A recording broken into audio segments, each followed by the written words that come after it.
লজ্জা নাই, বেহায়া শুভেন্দু অধিকারীকে পদত্যাগ করতে হবে। আমরা রাজপথে এসেছি, আমাদের এই আন্দোলন চলবে যতক্ষণ না শুভেন্দু অধিকারীর পদত্যাগ আমরা দেখছি।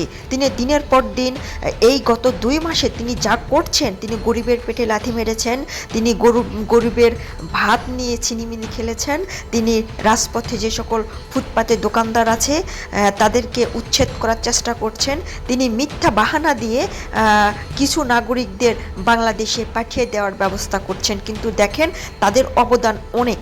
তারা আজকে যে সব শুরু করেছে তা হয়তো বা বাংলার মানুষ সহ্য করবে না। আমরা সবাইকে আহ্বান জানাচ্ছি রাজপথে, আপনারা দ্রুত রাজপথে নামেন এবং এই শুভেন্দু অধিকারীকে আমরা দেখিয়ে ছাড়ব। যতক্ষণ না আপনারা ঘরে বসে থাকবেন, যতক্ষণ না আপনারা ভয় পেয়ে থাকবেন, ততক্ষণ আপনারা ঠিক একইভাবে আপনারা মরবেন, আপনারা দিনে দিনে মরবেন, হয়তো বা বুঝতে পারবেন না। শুভেন্দু অধিকারীর ওই 3,000 টাকা আমরা চাই না, আমরা 1500 টাকায় ভালো ছিলাম। তিনি আজ আমাদের পেটে লাথি মেরেছে, তিনি গরিবের পেটে লাথি মেরেছে। তিনি আরও বলছেন ভারতবর্ষের প্রধান আয়ের উৎস গো মাংস বিক্রি করে দেশের বাইরে থেকে কোটি কোটি ডলার আমাদের এই পশ্চিমবঙ্গে আসে, কিন্তু এই শুভেন্দু অধিকারীর কারণে আজ সেটাও রপ্তানি বন্ধ হয়ে গেছে। এখানে কার ক্ষতি হয়েছে? দেশের ক্ষতি হয়েছে, জনগণের ক্ষতি হয়েছে।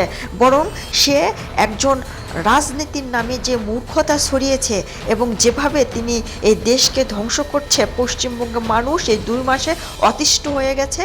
আমরা আবারও বলছি, আপনারা রাজপথে নামেন। আপনারা যতক্ষণ ঘরে বসে থাকবেন, চুপচাপ থাকবেন, ততক্ষণ এই দেশ এবং আপনি ধ্বংস হয়ে যাবেন। আপনি ভালো না থাকলে দেশ ভালো থাকবে না, দেশ ভালো না থাকলে আপনিও ভালো থাকবেন না।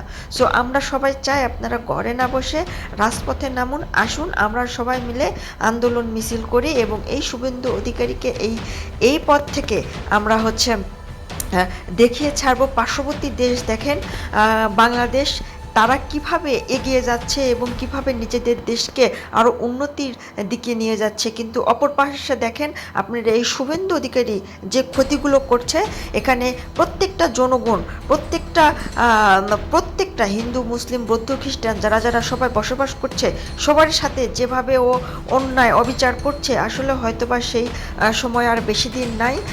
আমরা মহিলারা আমরা রাজপথে এসেছি এবং নারীদেরকেও আহ্বান জানাচ্ছি, আমাদের এই আন্দোলন চলবে যতক্ষণ না শুভেন্দু অধিকারী পদত্যাগ করবে। আমরা চাই শুভেন্দু অধিকারী দ্রুত নিজ ইচ্ছায় পদত্যাগ করুক, দেশটা শান্তিপূর্ণ হোক, আমরা শান্তিতে সবাই মিলেমিশে বসবাস করতে চাই। আমরা এইটাই চাই।